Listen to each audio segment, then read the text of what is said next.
Hey, everybody, this is Mother Teresa here, and I know that it's late, but listen, you all, I had to come on after I just finished watching the video from Dodash, and let me tell you all, if you have not watched the one where she is telling us to make sure that we are recording and doing this 30-day challenge, you have to watch it.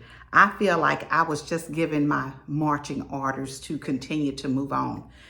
But let me just say this, because I said all of that in just one breath. So let me slow it down a little bit. For those of you all who have taken the 30-day challenge, let me just say this. Let's get it. Let's go. We're in it to win it. But for some of us, we've been doing this for a little bit. I know there are a group of us who started in the month of January. And so we're just going to continue to go on because guess what?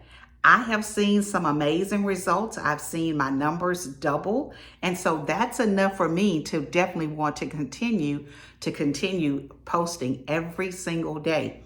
Now, today I was going to be a little bit lazy and I was just going to do a little bit of a short. But after I just listened to Dodash, I just finished listening to her, came in and got ready for bed and everything like that.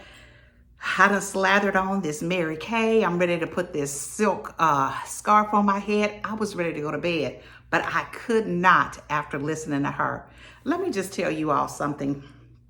In order for us to be successful, if you want something in this life, you have got to work for it. I'm going to tell you, it does not come easy for everybody. Now, some it may, but for the majority of us, we're going to have to work for the things that we want. And I'm going to share with you all a story before I go to bed on tonight, because I do know that in order for us to build this community, we've got to be relatable. So I'm going to share with you all something that happened to me years ago, back in 1991. You know, I was just starting my career working with the school district, and I actually started, I got into this from a phone call from a friend of mine who called me and said, "Hey, Teresa, there's a position open for a para." For those of you all that don't know what a para is, it's a paraprofessional, which is a teacher's aide. And I was like, okay, I'll give it a try, you know. And so when I did, let me tell you, I did that for one school year. And let me tell you, my starting salary for that position was $7,500. You heard me right, $7,500 for a full year of working Monday through Friday, whatever time, a full 8-hour day, working with one student, $7,500. I probably brought home in my paycheck probably $400 or $500 every single month, not per day, every single month. Thank God my husband, he's a police officer, and he makes, at that time he was making really, really good money. And it was just like I wanted to work for the school district because I had young children. But listen, you all, I knew that that was not what I was meant to do. That was not the amount of money that I needed to continue to pay a mortgage, pay for my children to be at school, have a car, to live a nice life. That was not going to be enough money. So guess what I decided to do after that year? I decided that I was going to finish my bachelor's degree, and I was going to finish that social work degree, and I was going to do something different. But let me tell you how God works. He does some amazing things in our lives if we just stand on Him. You know, at that time, we had a director, our special ed director, and I asked her, I said, you know, I am looking at the things that's happening in the classrooms. There is a lot of students here that have a lot of needs. They need resources. What do you think about me becoming the school social worker? And at that time, she was like, oh, no, I don't think we need a school social worker. I don't think that's a great need. And I said, okay. But see, I was in the classroom. I was watching and I was dealing with the parents, and I was seeing what was happening. So I didn't give up, you all. I just kept working as a para. But guess what? She retired at the end of that year. And we had a good old guy from Louisiana, a retired coach named Mr. Fred Shoemake. And Mr. Shoemake came in, and guess what I did? I prepared I prepared myself, and I put together a proposal. And I said, Mr. Shoemake, I said, I am in school to complete my degree in social work. And I went on to explain to him what the needs that I saw in the classroom. And guess what he said, you all? He said, that sounds pretty good. Give me some more information. Well, that's all I needed to hear.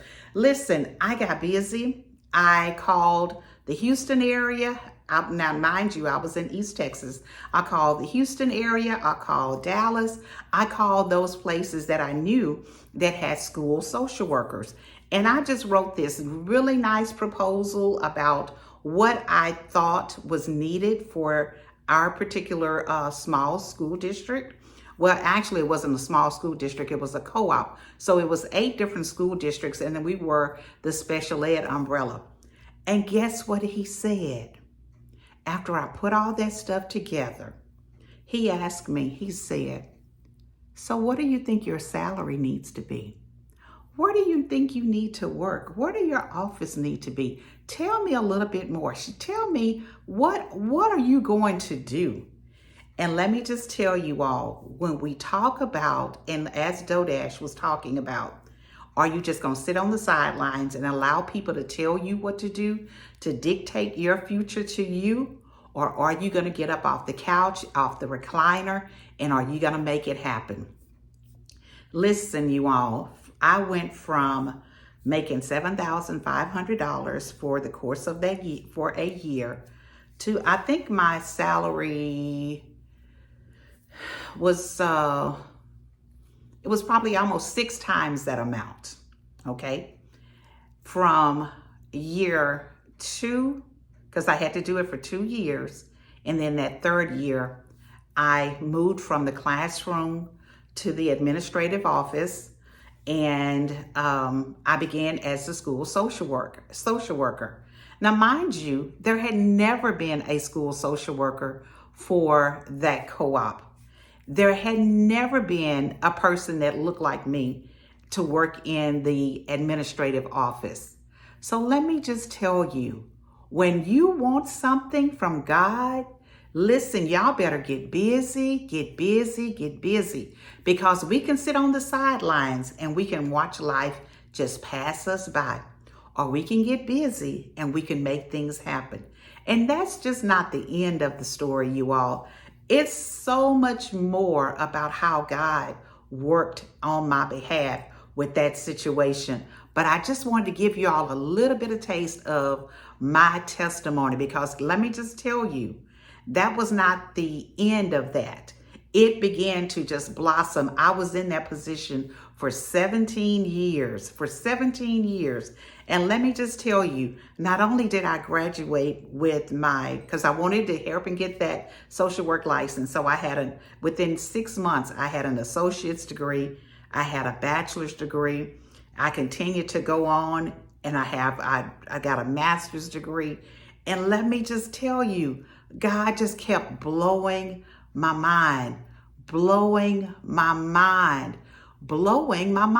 So let me tell you all, for you small or new, or even the old content creators, if you want to see the same type of testimony or have the same type of testimony that I had in my regular 9 to 5, if you want to see this come to pass on your YouTube channel, then put in the work. And that's exactly what I'm doing. Listen, I am 61 years old. I am going to be retiring in the next couple of years. And my desire, my goal is, as I'm getting this silk scarf to go on my head, because it's time for me to go to bed, I intend for my salary, and let me just tell you, It's a really good salary. I'm in a different place now. I moved to a different town, a different city, and I moved because God said, get up and go. And what I will share with you is that I have not looked back. I have not looked back. My family, a lot of my family members are there, so I go back to visit my family members. But listen, when God does something miraculous for you, you have to understand, but you got to be ready and you got to be willing to put some work into it. And let me just tell you, this is not easy. Getting up and getting on this YouTube, this camera, and making videos, it is not easy, but it's so worth it because I need this to replace my income, okay? And so I know that I need to make quite a bit of money on YouTube. Now, am I doing it for just the money? Absolutely not, because this has been such an amazing journey. I have met so many wonderful people. I am interacting with people that I would have never interacted with had I not did the 30-day challenge for the month of January.